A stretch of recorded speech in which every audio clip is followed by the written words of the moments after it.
This is the case of Lisa Irwin and how she vanished from her home in Kansas City, Missouri at only 11 months old. If you want to know more about this case, please continue watching.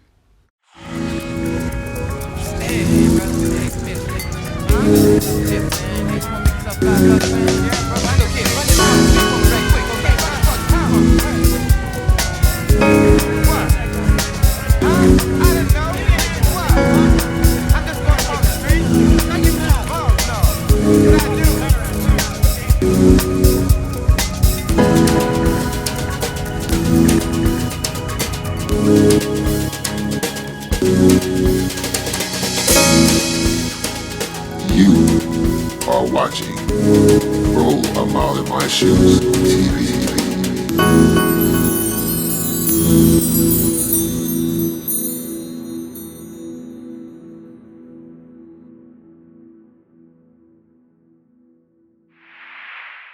Lisa Irwin was born on November 11th, 2010 in Kansas City, Missouri. At the time of her disappearance, she had blonde hair and blue eyes. She also stood at a height of 2 feet 6 inches tall and weighed 30 pounds. She's listed as a white female with scars such as a birthmark on her right thigh. Lisa was last seen at her residence while in her crib on October 3rd, 2011, at approximately 6 p.m. She was wearing purple pants and a purple t-shirt with kittens on it. The FBI are urging that if anyone has any information concerning the whereabouts of Lisa, to please contact your local FBI office or the nearest American embassy or consulate. Or you can also contact the Kansas City field office, and you can also submit a tip online, and either tip that you submit either way can remain anonymous if you choose to do so. Lisa was only 11 months old when she went missing, which makes this case really strange. She was last seen by her parents, her mother Deborah Bradley and her father Jeremy Irwin. And Lisa also has two older brothers. Now, it is important to note that her father, Jeremy, works as an electrician, and her mother, I'm guessing, stays home with her and her two older brothers. According to the timeline that we have now, the day that Lisa went missing was October 3rd of 2011. Her father, Jeremy, had returned home at around 2:30 p.m. from his job as an electrician. He said that he watched the kids while Deborah got some rest. Now, at around 4:45, Deborah and her brother are seen on surveillance footage going to a supermarket. Now, I'm confused because if she was supposed to be getting some rest, when, would she have time to go to the supermarket? But while they're at the supermarket, they're seen buying baby food and other items.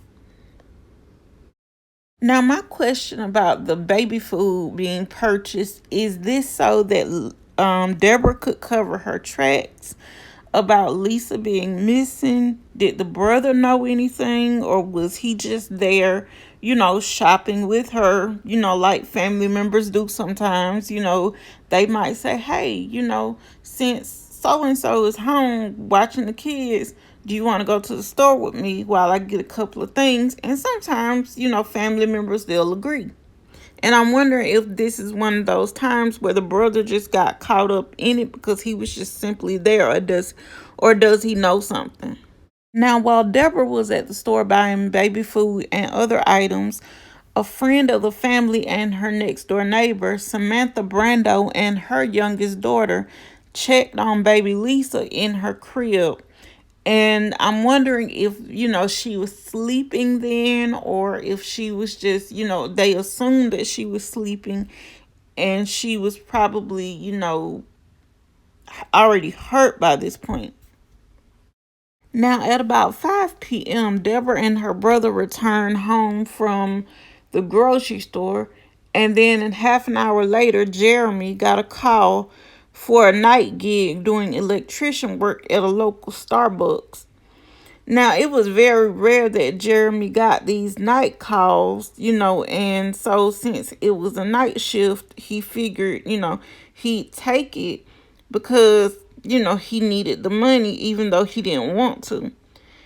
After this, he told Deborah he planned to return home by 10 p.m. Deborah put baby Lisa to bed around 6:40. Samantha came over and the two sat on the porch smoking cigarettes. At 11:57 that same night, Deborah tried to make a call from one of the three cell phones that was left on the kitchen counter to a woman named Megan. Now, strangely enough, Deborah or Jeremy don't know a woman by the name Megan.